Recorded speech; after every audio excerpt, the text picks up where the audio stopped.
Welcome friends to the नीकैमरा.com channel. और E7 IV camera purchase करें या FX30 कैमरा परचेस करें, बहुत ज़्यादा कंफ्यूजन है। And of course the FX30 camera is APS-C camera, affordable camera है अपना, बट E7 IV कैमरा थोड़ा कॉस्टली और एक full frame sensor based camera है। बहुत ज़्यादा कंफ्यूजन ये है कि वीडियो क्वालिटी किसमें से अच्छी आएगी, A7 IV से अच्छी वीडियो क्वालिटी में मिलेगी या FX30 से मिलेगी। एंड अगेन अपना जो भी वीडियो प्रोफेशनल्स हैं या सिनेमाटोग्राफर हैं या प्रोफेशनल कंटेंट क्रिएटर हैं, वो कौन सा कैमरा ले।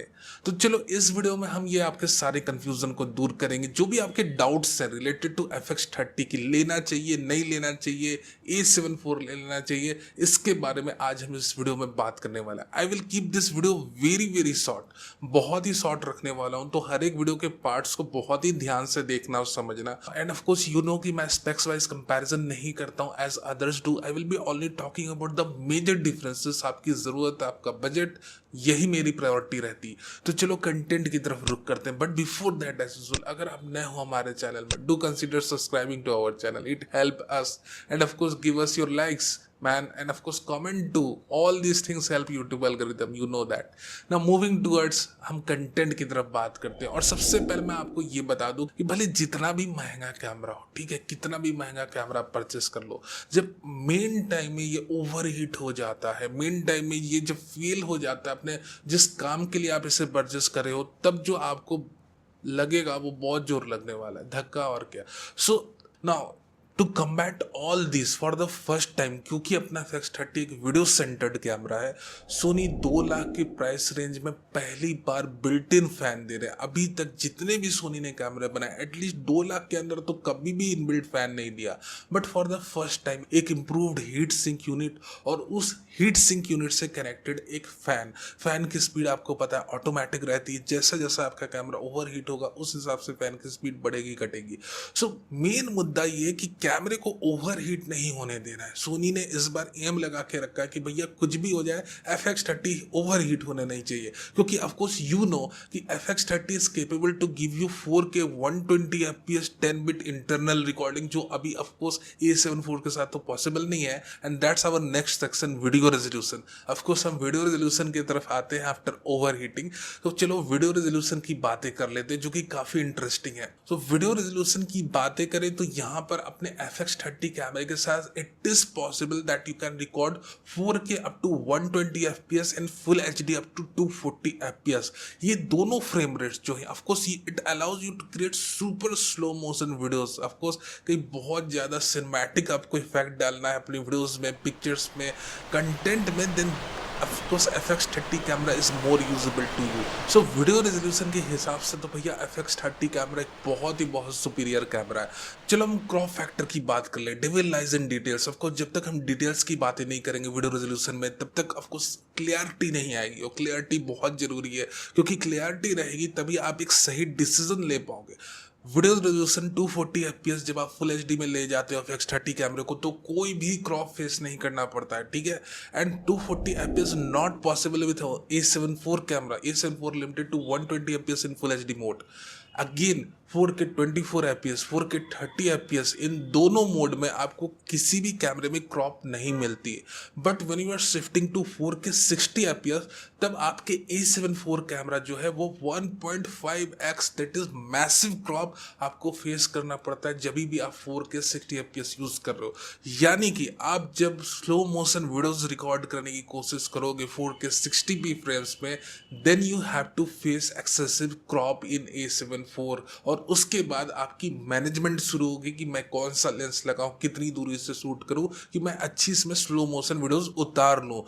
बट अगर हम FX30 कैमरे के बारे में बात करें, ऑफकोर्स पीपल आर सेइंग कि इसमें 4K 60 FPS में कोई भी क्रॉप नहीं, बट क्रॉप लगना शुरू हो जाता है। And the crop is 1.04x, और वो क्रॉप इतना मिनिमल है कि ये विजिबिलिटी में भी नहीं आता है। 1.04x का कोई क्रॉप ही नहीं माना जाता है। बट क्योंकि इसमें क्रॉप फैक्टर हल्का सा भी अप्लाई होने लगता है, तो वो बात मुझे बताना जरूरी है।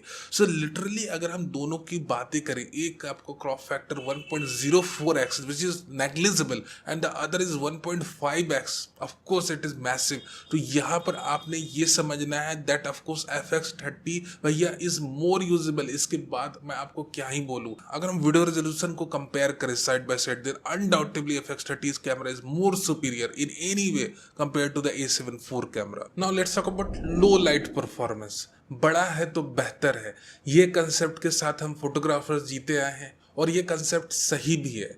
बट वीडियोग्राफी जोन में, सिनेमाटोग्राफी जोन में ये कंसेप्ट तब तक काम करेगा जब तक कि आपको अपने छोटे सेंसर को ठीक तरह से चलाना नहीं आता है। स्पेसिफिकली अगर हम वीडियो जोन में, सिनेमाटोग्राफी जोन में बात करें, I am not talking about the photography zone. And the reason behind this why I am talking कि भैया आप छोटे को यूज करो बेहतर तरीके से, तो वो हो सकता है बड़े से बेटर परफॉर्मेंस दे, क्योंकि यहाँ पर आपको मिलती है dual native ISO।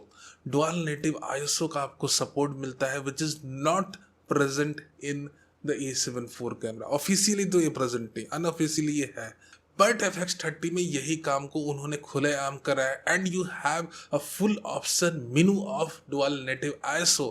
And of course यहाँ पर डुअल नेटिव ISO को अगर आप प्रॉपर तरीके से यूज करते हो, प्रॉपर तरीका मतलब कैसे यूज करना, you have to understand this. अगर आप log3 में शूट कर रहे हो क्विक एक्सपोजर इंडेक्स के साथ, यानी कि यहाँ पर जो आपकी डुअल नेटिव ISO, इसे कैमरा ऑटोमेटिकली सिलेक्ट करता है क्विक EI मोड यानी एक्सपोजर इंडेक्स मोड में जाते हो, जो भी सिचुएशन के हिसाब से। In any of the cases आपको बहुत ही नीट एंड क्लीन इमेजेस मिलने वाली है under low light condition. So you have to understand this very clearly. अगर आप अपने क्विक EI मोड के साथ काम करते हो, log3 के साथ काम करते हो, the FX30 cameras give you 14 stops of dynamic range, यानी कि ग्रेडिंग के दौरान अगर आप log3 को यूज कर रहे हो, अपने बेस ISO को प्रॉपरली यूज कर रहे हो, तो 14 स्टॉप्स की डायनेमिक रेंज मिलेगी और शैडोज से, हाईलाइट से बहुत ही ज्यादा डिटेल से कवर कर पाओगे अगर आपने ग्रेडिंग भी प्रॉपर तरीके की आती है। So it all depends upon you. Sony ने तो अपना बेस्ट कैमरा बनाकर आपको दे दिया 2 लाख के अंदर, अब आपने सीखना है, आपने एक्सप्लोर करना है। आप अभी तक फोटोग्राफर्स के हाइब्रिड कैमरे से वीडियो शूट कर रहे थे, but now you are going to enter in the actual और ट्रू सिनेमा वर्ल्ड, और यहाँ पर of course you have to explore many things. आपने सीखना पड़ेगा कि भैया प्रॉपर तरीके से, प्रॉपर सेटिंग रख के मैं कैसे सिनेमा कैमरा यूज करूँ। एंड वंस यू नो कि किस तरह से हमें यूज करना है अपना cinema camera, then you will have an amazing output from this. तो यहाँ पर आपने ये समझना है मेरे दोस्त, FX30 camera is made for cinematographer. आप हीट मैनेजमेंट की बात करो, ऑफ कोर्स FX30 कैमरे में एक बेटर हीट मैनेजमेंट सिस्टम लगा हुआ है। आप वीडियो रेजोल्यूशन की बातें कर लो, of course you have amazing video resolution, full HD 240 FPS and 4K 120 FPS in FX30 camera. आप डुअल नेटिव ISO की बात कर लो, सिनेमा एक्सपोजर इंडेक्स मोड्स की बात कर लो, all these things are in FX30 camera, और आपको क्या ही चाहिए।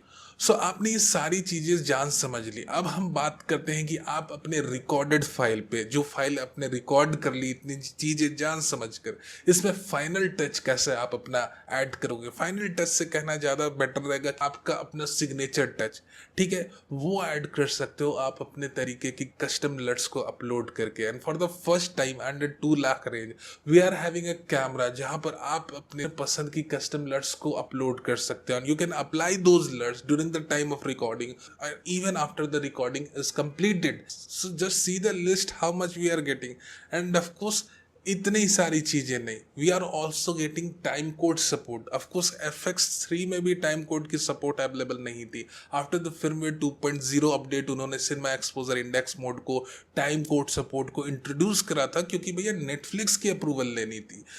बट इस कैमरे में हमें all these things are preloaded, सारी चीजें प्रीलोडेड मिल रही। अब यहाँ पर ऑफकोर्स नेटफ्लिक्स जो है ये बेसिक चीजें देखते हैं कि भैया अगर आपका सिनेमाटोग्राफी कैमरा या वीडियोग्राफी कैमरे में टाइम कोड फंक्शनलिटी नहीं है, तब आप कैसे मल्टीपल यूनिट्स को एक दूसरे से सिंक्रोनाइज करोगे। और जब तक ये यूनिट्स एक दूसरे से प्रॉपरली सिंक्रोनाइज नहीं है, तब तक प्रोफेशनल लेवल की सिनेमाटोग्राफी का आप कैसे कर सकते हो, क्वालिटी आउटपुट कैसे आएगी। And that's why they disapprove the cameras which doesn't have time code functionality in them. Of course बाकी चीजें भी बहुत इंपॉर्टेंट है, बट अगर टाइम कोड ना रहा कैमरा में तो अप्रूवल तो कभी ना मिलने वाली। तो ये चीजें आपने समझनी है कि this is a perfect true cinema camera which is available under 2 lakh. अब फिर क्या ही कंफ्यूजन है आप। आपको। कोडेक्स रेंज की बात कर ले, then of course in both the camera we are getting XAVC HS, the XAVC I, the all-eye intra format, the best format to record your videos, and of course the XAVC S। देखो codec range दोनों में similar हमें मिल रहे, but undoubtedly अगर हम log 3 में सिने exposure index mode की बात करें, अगर हम लॉग 3 में डुअल नेटिव ISO सपोर्ट की बात करें, then the FX30 is the only camera that we are getting all the cinematographic features inside it. अभी तक हमने जितने भी फीचर्स की बातें करी, literally all those features are exclusively present in the FX30 camera, which makes FX30 a true cinema camera. Now apart from the similar Kodak range, यहाँ पर हमें mechanical image stabilisation as well as gyro based image stabilisation in दोनों कैमरों में मिलने वाली, जो कि ऑफकोर्स अगर आप हैंड हेल्ड कैमरा यूज करना चाहते हो या आप हैंड हेल्ड कंटेंट क्रिएशन में बिजी रहना चाहते हो, then of course gyro based image stabilisation या मैकेनिकल IS आपको बहुत हेल्प करेगी। एंड ऑफ कोर्स आपको पिछले जैसे आपको पहले मेस में पढ़ना पड़ता था कि भैया कैटलास्ट ब्राउज में पहले अपनी फुटेज को स्टेबलाइज करना है, वो सारी चीजें आप नहीं करनी है। अब आपने सिर्फ एक प्रीमियर प्रो की कैटलास्ट ब्राउज की प्लगइन ले लेनी है, and of course everything is very easy now. And of course A7 IV में जो आपको फोकस मैपिंग की फीचर देखने को मिली थी, and of course breathing compensation की, ये दोनों फीचर्स आपको FX30 में भी दिखने वाली, यानी कि of course best of both the world. And again I am seeing by explaining all the major features कि भैया अगर आप फोटोग्राफी भी आपने करनी है, if you are a hybrid shooter, undoubtedly A7 IV is more suitable to ना। Again यहाँ पर क्योंकि अपना एक APS-C ई माउंट के साथ आया हुआ है FX30 कैमरा, तो आप अपनी सिग्मा की ट्रैवल लेंसेज यूज कर सकते हो, सैमयंग की जो सुपर अफोर्डेबल 12mm की लेंस है वो इसमें यूज कर सकते हो। यानी कि ऑफकोर्स जो APS-C रेंज है सोनी की, स्पेसिफिकली थर्ड पार्टी मेकर्स की, वो आप इसमें बेझिझक होकर यूज कर सकते हो। सो लेंस के लिए आपको फुल फ्रेम लेंसेज में इन्वेस्ट करने की जरूरत नहीं है, यहाँ भी आपके थोड़े से पैसे बचने ही वाले। सो इंटायर कहीं ना कहीं एक बजट का मामला है, और अगर आप चाहते हो कि आपका एक kind of a budget setup रहे, then of course FX30 will going to help you a lot. So this was a kind of a comparison between the two, जहां पर मैंने आपको ये बताने की कोशिश की कि अगर आप प्रोफेशनल वीडियोग्राफी में एंटर करना चाहते हो या प्रोफेशनल कंटेंट क्रिएशन में, सिनेमेटोग्राफी में, then FX30 is best for you. Other than that अगर आपके जहन में कोई भी क्वेश्चन हो तो आप कमेंट सेक्शन में मुझसे पूछ सकते हो, मैं आंसर करने की कोशिश जरूर करूंगा। Thank you very very much for watching this video. I hope you like this video अच्छा लगा हो तो लाइक करना नहीं भूलना। अगेन नए हो तो सब्सक्राइब कर लो for future updates, live news and rumours.